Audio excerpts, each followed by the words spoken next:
Sources indicate internal pressure is mounting in Minnesota following a major collapse on the biggest stage. The starting quarterback's performance has triggered an urgent review of the head coach's future. Subscribe now as we break down this unfolding situation and the implications for the organization. Stick around for the full report. We are coming off one of the most polarizing Super Bowl performances in recent memory, and the fallout in Minnesota is immediate, intense, and potentially franchise-altering.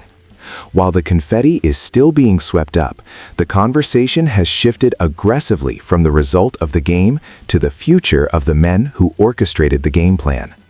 Following a disastrous showing by quarterback Sam Darnold on the league's biggest stage, reports are surfacing that head coach Kevin O'Connell is facing severe scrutiny, a sentiment amplified loudly by Stephen A. Smith and echoing through the hallways of the Vikings facility in Eagan.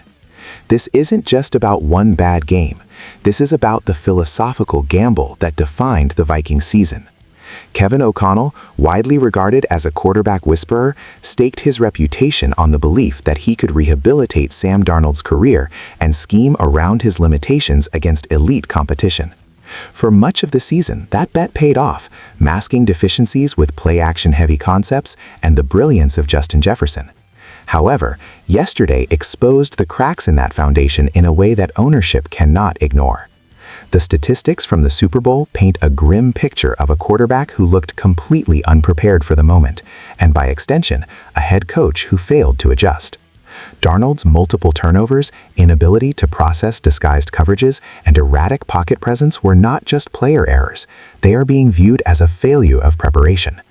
Sources close to the team suggest that the frustration from the Wilf ownership group isn't solely directed at Darnold, who is a known commodity, but at O'Connell for failing to have a contingency plan or a stabilizing offensive approach when the wheels began to fall off. The narrative leading up to this game was that O'Connell's system was quarterback-proof. Yesterday proved that theory wrong in the harshest way possible.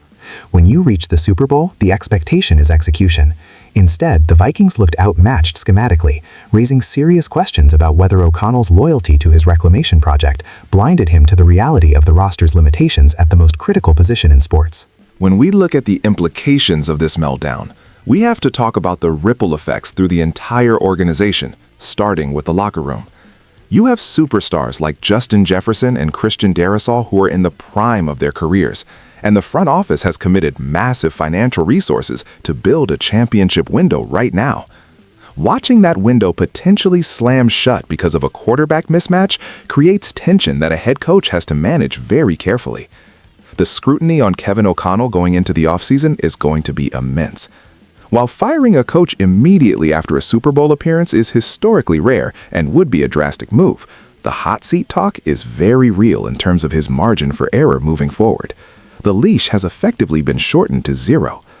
The front office, led by Kwesi Adofo-Mensah, now faces a massive pivot point regarding the quarterback room.